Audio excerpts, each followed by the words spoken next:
Hello viewers, இன்னைக்கு நம்ம பார்க்க போறது Attack on Titan episode 90 part 2.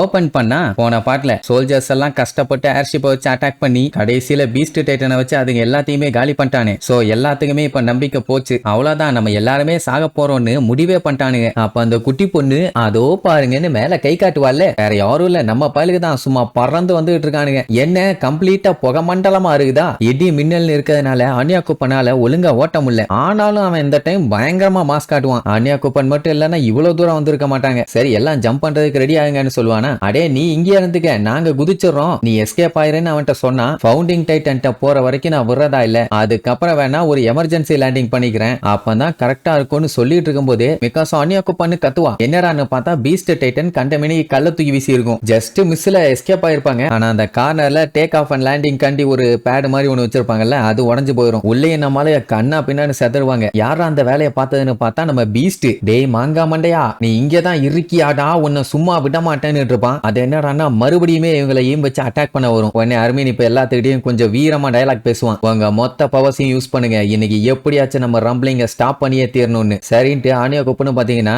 எல்லா அட்டாக்லயும் எஸ்கேப் ஆகி எரனோட முதுகு கிட்ட அப்படி இறக்கி கொண்டு போவான். வந்த அடுத்த செகண்ட் எரன்னு கத்திக்கிட்டு அத்தனை பேரும் ஜம்ப் பண்ணுவாங்க. அப்போ கேப் விடாம பீஸ்ட் டைட்டனை வச்சு கண்ணா பின்னான்னு கல்ல விட்டு அடிப்பான். அதுல அத்தனை பேரும் எஸ்கேப் ஆகி வருவாங்க பாருங்க, வேற லெவல்ல இருக்கும். ஆனா கண்டிப்பா இந்த சீன் எல்லாமே நீங்க லைவா பாக்கணும், அந்த அளவுக்கு சூப்பரா எடுத்து வச்சிருப்பாங்க. சோ இப்படி எல்லாருமே ஒரு வழியா ஃபவுண்டிங் டைட்டன்ட்ட வந்தாச்சு. ஃபர்ஸ்ட் நம்ம ரெய்னர் தான் டைட்டனா மாறுவான். வந்தவன் பீஸ்ட் டைட்டனை ஒரே அடி அடிச்சு தூக்கிடுவான்னு வைங்க. அடுத்து பீக்கு அவ ஒரு சைடு அந்த பாம்புகளோட லேண்ட் ஆவா. வானியா கப்பன் பாத்தீங்கன்னா கரெக்டா அந்த எலும்போட எஜ்ஜி வரைக்கும் வந்துட்டு கஷ்டப்பட்டு மேல தூக்கி கொண்டு போயிருவான். அவ்வளவுதான், இன்ஜின் அதுக்கு மேல வேலை செய்யல. அதை பார்த்துக்கிட்டு இருந்த மக்கள் எல்லாம் மிரண்டுருவாங்க. அது மட்டும் இல்லாம டவர்ல இருந்து பார்த்துட்டு இருக்கானுங்கல்ல இந்த மாதிரி ரெய்னரு கார் டைட்டனு அதுக்கப்புறம் அந்த ஓடிஎம் கியர்ஸோட ஆளுங்கன்னா இவங்க எல்லாம் பாரடைஸ் ஐலாண்ட்ல இருந்து வந்திருக்காங்க. ஆனா எதுக்காக வந்திருக்காங்க, ரம்பிளிங்க ஸ்டார்ட் பண்ணவா அப்படின்னு பயங்கர ஷாக்கு. ரெய்னரு ஆனி எல்லாம் இருக்கான்னு தெரிஞ்சவொன்னா அவங்க ஃபேமிலி ஆளுகள் எல்லாம் கதறி கதறி அழுவாங்க. இப்ப என்னன்னா நம்ம அர்மீன் இருக்கான்ல, அவன் முதுகுல இருந்து அவன் டைட்டானா மாறினாலே போதும், எரனோட முதுகு கண்ணா பின்னான்னு செதறிடும், அந்த அளவுக்கு பிளாஸ்ட் ஆவான்ல. ஆனா அதுக்கு முன்னாடி நான் உங்ககிட்ட ஒரு கேள்வி கேட்கணும் எரனு, உன்னை நாங்க அதுக்குள்ள இருந்து வெளியில கொண்டு வந்துட்டோம்னா நீ எந்த வகையில ஃப்ரீ ஆவ, அப்பவாச்சும் உனக்கு ஃப்ரீடம் கிடைச்சிருச்சுன்னு நீ நம்புவியா அப்படிங்கிற மாதிரி கேட்பான். எல்லாரும் ஒரு செகண்ட் அப்படியே பேந்த பேந்த முழிப்பாங்க. அப்போ ஒரு சின்ன பிளாஷ்பேக், யுமீர் வந்து அந்த பன்னிகளை திறந்து விட்டால அந்த சீன் தான். ஆக்சுவலா அதை முன்னாடி காட்டி இருக்க மாட்டாங்க, ஆனா நிஜமாவே அவ தான் திறந்து விட்டுருக்கா. அவ பாத்தீங்கன்னா நம்ம ஆளுங்க எல்லாத்தையுமே மேல இருந்து பாத்துக்கிட்டு இருக்கா. அப்போ ரெய்னர் பீஸ்ட் டைட்டனை புடிச்சு அமுகுனா பாத்தீங்களா, அது வெறும் எம்டி ஹஸ்க் தான், மத்தபடி அதோட பாடியில ஒண்ணும் இல்ல அப்படின்னு ஜீக்கு அவனை மறைச்சுக்கிறதுக்காக வார்ஹேமர் டைட்டன் பவரை யூஸ் பண்றானா, ஒன்னும் புரியலையேன்னு ஒரே குழப்பம். இப்ப என்ன ஒரு கொடுமைன்னா அவனோட பாடிய இவ்வளவு பெரிய எலும்பு கூடுல தேடி கண்டுபிடிக்கணும், அது எப்படி பாசிபிள், அதுக்குள்ள இந்த மொத்த உலகமே அழிஞ்சு போயிருமே அப்படின்ட்டு ஜீன் கத்துவான். அர்மீன் அதுக்கு மேல கத்துவான், எனக்கு தெரியும்டா, எனக்கு தெரியும், ஒரே நிமிஷம் தான் இந்த மொத்த ஏரியாவையுமே என்னால பிளாஸ்ட் பண்ண முடியும். ஆனா அங்கதான் இப்ப அவனுக்கு டவுட், எரனுக்கு நல்லாவே தெரியும் இந்த அட்டாக்க அடுத்து நடக்க போகுதுன்னு. ஆனா அர்மீனோட பிளாஸ்டால மட்டும் அவனை கொல்ல முடியாதுன்னு அவனுக்கு தோணுது. ஆனா இப்ப இவன் வெடிச்சா மட்டும்தான் எரனும் ஜீக்கும் எங்க இருக்காங்கன்னு கண்டுபிடிக்க முடியும். மிகாசாலாம் ரொம்ப கவலைப்படுவா, எரனுக்கு ஏதாச்சும் ஆயிரமோன்னு. ஆனா என்ன பண்றது, இது அவங்க பண்ணித்தானே ஆகணும். சோ எல்லாருமே அடிச்சு புடிச்சு நம்ம அர்மீனை விட்டு தள்ளி வேகமா ஓடுவாங்க. நீ எங்களை பத்தி எல்லாம் கவலைப்பட்டுட்டு பிளாஸ்ட கம்மியா பண்ண வேண்டாம், உன்னால எவ்வளவு முடியுமோ அவ்வளவு பவரை யூஸ் பண்ணு அப்படிங்கிற மாதிரி சொல்லிட்டு போவானுங்க. அப்ப அர்மீன் மைண்ட்ல என்ன ஓடுனா, யாரால ஒரு விஷயத்தை கைவிட முடியலையோ அவங்களால எதையுமே மாத்த முடியாது. சோ இப்ப நம்ம பையன் இதை செஞ்சாதான் ஏதாவது ஒரு மாற்றம் கொண்டு வர முடியும். எப்பவுமே எல்லா விஷயமுமே கம்ஃபர்டபுளாவே இருக்காது. இப்போ நான் எரனை எப்படியாச்சும் டீல் பண்ணி ஆகணும்னு சொல்லி ரொம்ப சோகமா யோசிச்சுட்டு இருக்கும் போது மிகாசா கத்த ஆரம்பிப்பா, அர்மீனு அர்மீனு. அட இவ வேறன்னு சொல்லிட்டு பார்த்தா யுமீர் இருக்கால, அவ ஒக்கபி டைட்டனை யூஸ் பண்ணி லபக்குன்னு அர்மீனை அதோட வாய்க்குள்ள கவ வச்சிருவா. அவ்வளவுதான், இப்போதைக்கு நம்ம ஆளுக்கு இருந்த ஒரே ஹோப் அவன் தான். இப்ப அவனையும் கோட்டை விட்டாங்க. சரி காப்பாத்தலாமான்னு பார்த்தா அங்க ஏகப்பட்ட டைட்டன்ஸுங்க நின்னுட்டு இருக்கும். எல்லாம் பீதி ஆயிருவாங்க. அங்க கட் பண்ணி நம்ம ஆளுங்க அந்த பிளைட்டை காட்டுறாங்க. கண்ணா பின்னான்னு செதறி போய் தகர டப்பாவா கிடக்கும். ஆனியா குப்பன் இருக்கான்ல, எமர்ஜென்சி லேண்டிங் பண்றேன்னு நல்லா செஞ்சிட்டான். சரின்ட்டு அவனை அப்படியே கஷ்டப்பட்டு வெளியே தூக்கி போடுவாங்க. பையன் மயக்கத்துல இருக்கான். நல்ல வேலை உயிர் போகல, சின்ன சின்ன அடிகள் மட்டும் தான். இவன் பாரடைஸ் ஐலாண்ட்ல இருந்து வந்தவனான்னு ஒரு டவுட் ஆனியோட அப்பா. ஏப்பா தம்பி உனக்கு ஆனிய தெரியுமா, அவன் என் பொண்ணு, அலோ அல்லோ அப்படின்ட்டு அடிபட்டு மயக்கத்துல கிடக்கிறவன் உசுர வாங்கிட்டு இருப்பாரு. அதே நேரம் இங்க பாத்தீங்கன்னா பாத்தீங்கன்னா டைட்டன்ஸுங்க எல்லாம் அட்டாக் பண்ண வருதுங்க. ரெய்னர் ஒரு டைட்டன் கூட சண்டை போட்டா இன்னொரு டைட்டன் வந்து பிடிக்குது. விட மாட்டாங்க நம்ம ஆளுங்க. கழுத்திலேயே 4 போர்டு போட்டு அட்டாக் பண்ண வந்த டைட்டன்ஸை தடுத்துருவாங்க. ஆனா அவங்களுக்கு இன்னொரு ஷாக்கு என்னன்னா, இந்த டைட்டன்ஸுகளோட மூஞ்செல்லாம் பாத்தீங்கன்னா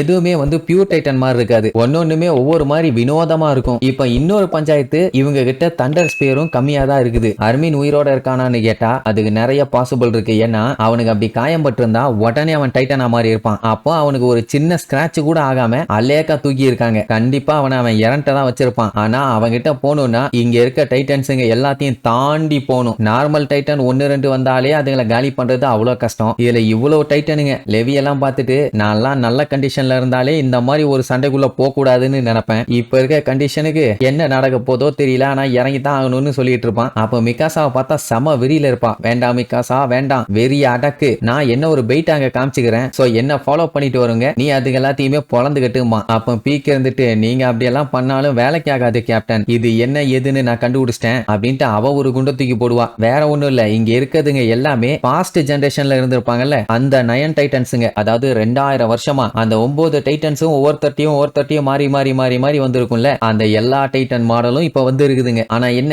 அவங்க மைண்ட் இன்னும் அதுல வேலை செய்தா இல்லையான்னு தான் தெரியல. தெரிஞ்சிருந்தா இவங்களை எடுத்து சண்டை போட்டிருக்க மாட்டாங்க. ஆனா என்ன ஒரு பஞ்சாயத்துனா, இவங்க எத்தனை டைம் கொன்னாலும் ஃபவுண்டிங் டைட்டன் பவரை யூஸ் பண்ணி இறனு திருப்பி திருப்பி திருப்பி திருப்பி இதை வர வச்சுக்கிட்டே தான் இருப்பான். அப்படின்னா இவங்களை எதிர்த்து சண்டை போறதுதான் வாய்ப்பே இல்லாத காரியமாச்சே. அதேதான் ஈஸியா இருக்கிறதுக்கு வாய்ப்பே இல்லை. அதனால பீக் என்ன சொல்லுவா, உங்களுக்கு அவன் ஃப்ரெண்டு, அதனால கொஞ்சம் நீங்க கஷ்டப்பட்டு இஷ்டப்பட்டு நஷ்டப்பட்டு தான் சண்டை போடுவீங்க. ஆனா எனக்கு இல்ல, அதை நான் பாத்துக்கிறேன்னு சொல்லிட்டு அந்த பாம் எடுத்துக்கிட்டு அத்தனை டைட்டனுக்கு நடுவுல அடிச்சு புடிச்சு உள்ள ஓடுவா. எல்லாருமே பார்த்து பீதி ஆயிருவாங்க. அவளும் சும்மா இல்ல, எதுலயுமே சிக்க மாட்டான். அங்க இங்கன்னு ஜம்ப் பண்ணி சும்மா போயினே இருப்பான். எனக்கு கிடைச்சது ஒரே ஒரு சான்ஸ், கண்டிப்பா இதை நான் விடவே மாட்டேன் அப்படின்ட்டு எரனோட கழுத்துக்கிட்ட எல்லாம் போயிட்டா. போய் அந்த பாம சக்சஸ்ஃபுல்லா கழுத்து ஃபுல்லா சுத்தவும் செஞ்சுட்டா. உள்ள இருந்து வெளியில வந்து அந்த பாம ட்ரிகர் பண்ண போகும்போது பின்னாடி இருந்து வார் டைட்டன் வந்து சூலத்தை வச்சு நெஞ்சிலேயே சொருகி தூக்கிரும். ஐயோ பீக்குன்னு சொல்லிட்டு அவளை பார்க்க போனா இடையில ஜா டைட்டன் வரும். அப்ப ஜீன் இருந்துட்டு ரெய்னரே நானும் வரேன்ட்டு ஜம்ப் அடிப்பான். அவனை கவருக்கு ஒரு டைட்டன் ஜம்ப் அடிக்கும் பாருங்க.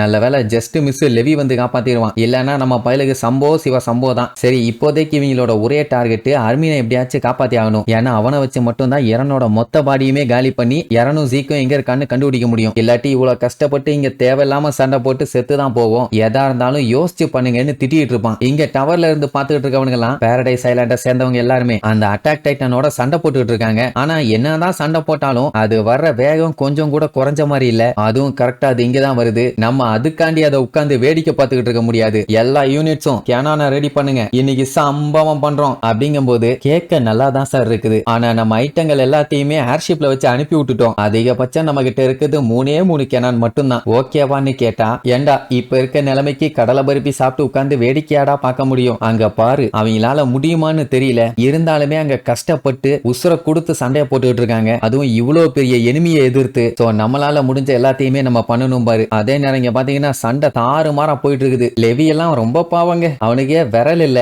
இருந்தாலுமே இருக்கிற விரலை வச்சு பயங்கரமா சண்டை போடுவான். சோ இப்படியே வெறித்தனமா அவங்களால எந்த அளவுக்கு சண்டை போட முடியுமோ அவ்வளவு போடுவாங்க. ரெய்னர் தான் அத்தனை டைட்டனையும் விரட்ட விடுவான். பின்னாடி விரட்டிட்டு வர அந்த கேப்ல மிகாசாயையும் வச்சு காலி பண்ணுவா. அதே நேரம் நம்ம அர்மினை காட்டுறாங்க. நம்ம பயலால அசைய முடியாம அப்படியே பேனு கிடப்பான். நான் என்ன இப்ப சாக போறேன்னா, என்ன மூச்சு திணற வச்சு சாகடிக்க போறியா? அவ்வளவுதான் நான் இறனு. எனக்கு தெரிஞ்சு நீ இறனே இல்ல, அது ஃபவுண்டிங் டைட்டன் யுமிர். இறனு முன்னேறி போகணும்னு முடிவு பண்ணானா அவன் அதை மட்டும் தான் போக்கஸ் பண்ணிட்டு இருப்பான். இப்படி எதிர்த்து அடிச்சுக்கிட்டு இருக்குதுன்னா அது யுமிர் பண்ற வேலையா தான் இருக்கும்னு நம்ம பையன் கரெக்டா சொல்லுவான். அப்படின்னா என்ன அர்த்தம், யுமிருக்குமே இந்த ஹியூமனிட்டியை கம்ப்ளீட்டா அழிக்கணும். ஃபவுண்டிங் யுமிர் பாத்தீங்கன்னா ஒரு இன்வின்சிபிளான ஆளு. அவங்களை எதிர்த்து நம்மளால எப்படி போராட முடியும்? இப்படித்தான் முடிவு வரணுமான்னு சொல்லிட்டு ரொம்ப ஃபீல் பண்ணிட்டு இருப்பான். அந்த டைம் ஆப்போசிட்ல பாத்தீங்கன்னா பெர்டோல்ட் நின்னு அப்படியே அழுவான். இனி இதுக்கப்புறம் நம்ம அர்மின் தப்புச்சானா, நம்மளால காப்பாத்தினானுங்களா, யாரன ஸ்டாப் பண்ணாங்களான்னு அடுத்தடுத்த எபிசோட்ல பார்க்கலாம். டாடா.